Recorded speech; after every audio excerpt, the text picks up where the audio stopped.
Euzu billahi mineşşeytanirracim. Bismillahirrahmanirrahim. Elhamdülillahi rabbil alamin ve salatu vesselamu ala rasulina Muhammedin ve ala alihi ve sahbihi ecmaîn. Amma ba'd. Uca Rəbbimiz Ankabut surəsində buyurur ki: "Utlu ma uhiye ileyke minel kitab ve aqimis salah. İnnes salate tenha anil fahşai vel munkar." Kitabdan sənə vəhy olunanı insanlara danış və namaz qıl. Şübhəsiz ki, namaz insanları pis və çirkin işlərdən çəkindirər. Bugün Allah Azze ve Celle əzzi ilə Ankabut surəsindəki bu ayə üzərində duracağıq. Yəni, ayədə Allah Azze ve Celle bizlərə bildirir ki, İnnə salətə tənhə anil fəhşəi vəl munkər. Şübhəsiz ki, namaz insanları pis və çirkin şeylərdən çəkindirir. Belə olduğu halda sual yaranır. Bəs necə olur ki, biz namaz qılırıq, amma pis və çirkin işlərdən çəkinə bilmirik, günahları davamlı edirik, tövbəyə yönələ bilmirik və s. Burada qəsd olunan namaz hansı namazdır? İbn Kəthir Rahiməllahın təfsirində keçən qövürlərlə bunu izah eləməyə çalışacağam. Deməli, İmran ibn Hüseyn Rahiməhullah buyurur ki, Rasulullah sallallahu aleyhi və səlləmdən bu ayət barədə soruşuldu. İnnə salətə tənhə anil fəhşəi vəl münkər. Şübhəsiz ki, namaz pis və çirkin işlərdən çəkindirir. Və Rasulullah sallallahu aleyhi və səlləm bu ayə barədə buyurdu ki, "Mən ləm tənhəhu salatuhu anil fəhşəi vəl münkər fələ salətə ləh." O kəsin ki, namazı onu pis və çirkin şeylərdən çəkindirmirsə, fələ salətə ləh, onun namazı yoxdur. Yəni, o, Allah və Rasulunun bildirdiyi kimi bir namaz qılmır. Bu ayədə Allah Azze ve Celle'nin o bildirdiyi kimi namazı qılmır.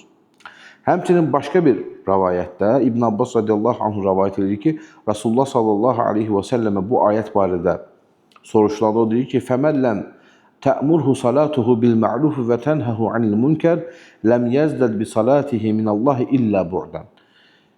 O kəsin ki, namazı onu yaxşılığa sövq eləyib, pisliklərdən onu çəkindirmirsə, o namazın onda artırdığı şey ancaq Allah Azze ve Celle'dən uzaqlaşmaqdır. Yəni, burada qəsd olunan şey nədir? Həmin kəs Allah və Rasulunun istədiyi kimi bir namaz qılan kəs deyil.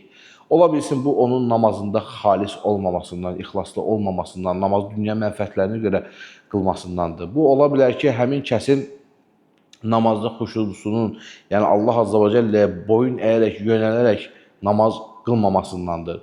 Və bu, bizim əslində ətrafımızda da rastlaşdığımız şeylərdən birisidir ki, biz namazı adətən işlərimizin arasına sərpişdiririk. Yəni, necə, tez namaz qılın, bu işi görüm, namaz qılın, bu işi görüm. Halbuki Allah Resulü sallallahu aleyhi və səlləm gözünün aydınlığı olaraq adlandırır namazı. Gözünün nuru, aydınlığı adlandırır.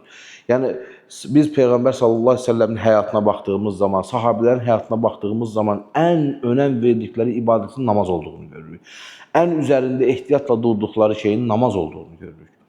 Həmçinin alimlərimiz də fiqh kitablarında namaza qarşı ehtiyatı bizə öyrədiblər, bizə bunu aşlayırlar. Lakin biz bugünkü bu sosial həyatda, səhər işə get, axşam gəl sosial həyatında namazı işimizin arasında tapdığımız vaxta icra elədiyimiz əməl, proses kimi görməyə başlamışıq. Yəni, tez namaz qılım, mal yükləyəcəm, ticarət var, malımı satacağım, onu eləyəcəm, sənət yazacağım və s. Yəni, əsas odur ki, namazı bir dənə aradan çıxardım ki, sanki namaz hər hansısa prosesimi başa çatdırmaq üçün, daha doğrusu sona çatdırmaq üçün hansısa işimi bitirməyimə vaxt baxımından mənə mane olmasın. İşimin ən qızğın vaxtında namaz qılmaq kimi bir dərdim olmasına dönüb artıq namaz.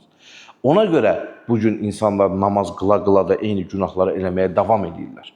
Bəzən rastlaşırsan, adam namaz qılır, məsəl üçün, bankda kredi şöbəsində işləyir. Adam, məsəl üçün, namaz qılır, elə bir pozisiyada işləyir ki, tutaq ki, şərab zavodunda şərabın, belə deyim də, ərsəyə gəlməsinə icazə verilən prosesin içindədir, yəni adam. Amma namaz qılır adam, 5 vaxt namazını da qaçırtmır, qılır. Bu namaz əslində bu böyük, açıq, bu, belə deyim də, insanlar hətta özü günah eləməkdən əlavə insanları da günaha sövq eləyən bu apaçıq, fahiş günahlardan insanları çəkindirməli olduğu halda, əgər çəkindirmir və insan illərlə bu günaha davam etdirərək aparırsa, deməli onun qıldığı namazda nə isə problem var.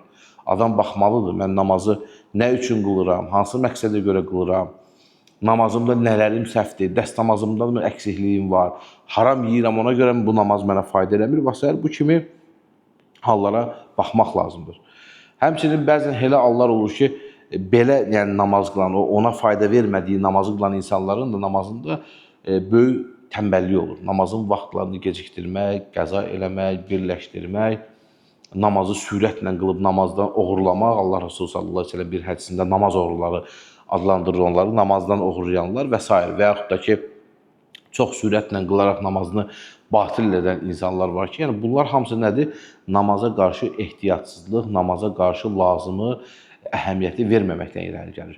Əlbəttə ki, belə qılınan namazın insana faydası olur. Namaz o şeydir ki, onu insan yerinə yetirdiyi zaman onun bir şirinliyini almalıdır, dadını almalıdır. O namazın bizə 5 vaxt fərz olmasının hikmətlərindən birisi də nədir? Bizi dünya məşəqqətlərindən uzaqlaşdırmaqdır, dünya üçün elədiyimiz işlərdən uzaqlaşdırmaqdır. Zöhr namazına durduğumuz zaman sünnətləri ilə, fərzi ilə, zikri ilə gözəl bir namaz qılmağa bizə sövq eləyən şey nə olmalıdır? Allah Azza və Cəllənin huzuruna getmək, huzuruna çıxmaq müjdəsi, o sevinci yaşamaq olmalıdır. Yoxsa bu yox, tez namazımı qılım, qayıdım, işim qalıb, işimi görməliyəm. Bu artıq namaz olmadı. Namazı ona görə qılmış oldun ki, sən işivə mane olmasın, işivin başa çatmasına mane olmasın. Əslində isə necə olmalıdır? İş namaza mane olmamalıdır.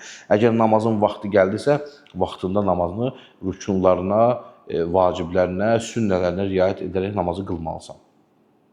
Ona görə əziz qardaşlarım, namaz çox gözəl bir ibadətdir. Namaz imanla küfrün sərhəddidir. Namaz bizi dinimizdə saxlayan, dinimizdə səbat edən, səbatlı bir şəkildə qalmağımıza səbəb olan ən böyük bir əməldir. Hansı ki, biz namazımızı nə qədər gözəlləşdirsək, namazımızı nə qədər çoxaltsaq, namazımızda nə qədər xuşulu olsaq, dinin digər məsələlərinə verdiyimiz əhəmiyyət də bir o qədər çox olacaq. Namazda nə qədər naqisliyimiz olacaqsa, artıq digər məsələlərdə də boşluqlar üzə çıxmağa başlayacaq. Ömər radiyallahu anhun dediyi kimi namaz son bağdır. Qopa-qopa gələn bağların sonuncusudur.